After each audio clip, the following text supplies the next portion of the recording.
네, 황찬현 감사원장 후보자에 대한 오전 인사청문회, 자료 제출 문제로 본 질의는 하지도 못한 채 마무리됐습니다. 민주당이 의사일정 보이콧을 선언한 가운데 오후에는 여야 대표 회동이 예정돼 있습니다. 네, 국회 취재기자 연결해서 자세한 소식 알아보겠습니다. 김웅래 기자. 네, 김웅래입니다. 네, 자, 일단 오전 청문회 일정은 끝났다고요?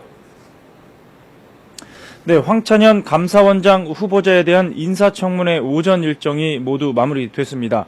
오전 청문회는 황 후보자의 자료 제출 실태가 문제돼 정상적인 진행에 어려움을 겪었습니다. 청문회는 오전 10시에 예정대로 시작됐습니다. 하지만 곧바로 야당 의원들이 황 후보자가 자료를 제대로 제출하지 않았다고 문제 삼으면서 청문회가 파행됐습니다.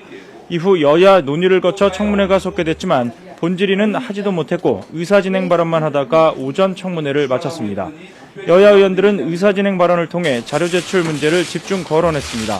우선 야당 의원들은 청문회의 기본은 자료 검증인데도 황 후보는 기본적인 자료조차 제출하지 않았다고 질책했습니다.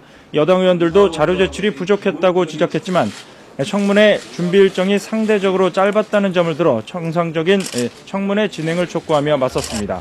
결국 오전 내내 청문회다운 질의 한번 못 해본 셈입니다.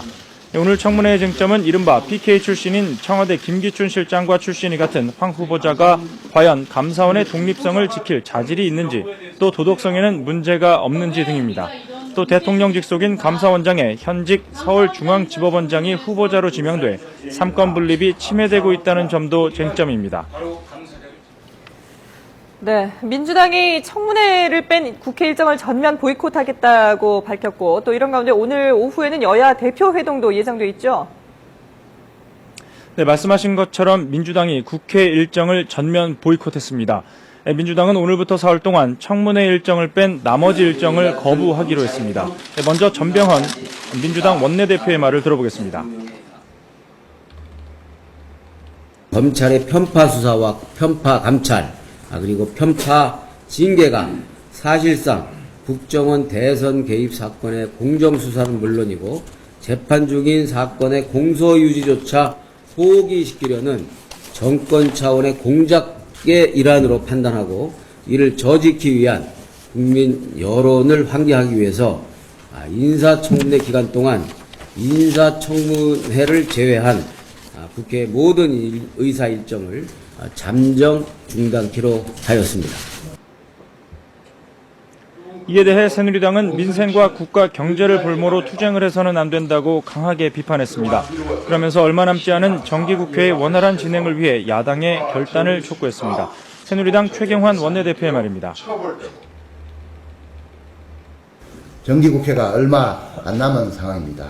각 상임위별로 민생경제 법안과 예산안 처리 등 산적한 일이 한두 가지가 아닙니다. 경제를 살려야 할 이 시점에 여야 대립으로 민생경제 법안이 통과되지 못할까봐 온 나라가 노심초사해 하고 있습니다. 민주당은 대한민국의 공당이지 시민단체가 아니라는 사실을 직시하고 여야 대립이 극에 달한 가운데 오늘 오후에는 여야 대표가 만납니다. 표면적으로는 민주당의 당사 이전 이후 인사차 만나는 것이지만 국회 정상화를 위한 논의가 이루어질 것으로 보입니다. 하지만 지난주 여러 채널을 통한 물밑 접촉에도 불구하고 합의점을 찾지 못한 점으로 미뤄 오늘도 쟁점 해소가 쉽지 않을 전망입니다. 여야는 현재 국가기관 대선 개입 의혹 해소를 위한 특검과 국정원 개혁특위 구성 문제에서 맞서고 있습니다. 김한길 대표는 특검과 특위 구성 모두를 여당이 받아들여야 국회와 정치가 정상화될 수 있다는 점을, 황우여 대표는 수사가 진행 중인 사안에 대해서는 특검을 받아들일 수 없다는 기존 입장을 고수하고 있습니다. 민주당의 의사일정 보이콧으로 국회가 멈춰선 가운데 오늘 회동에서도 여야가 접점을 찾지 못할 경우 상당 기간 출구 찾기가 더 어려워질 전망입니다. 이제 한 달도 채 남지 않은 정기국회에서 각종 민생법안 처리와 결산, 예산안까지 모두 다 처리해야 한다는 점을 감안할 때 정치권이 무책임한 행동을 하고 있다는 비판이 곳곳에서 터져나오고 있습니다. 지금까지 국회에서 YTN 김웅래입니다.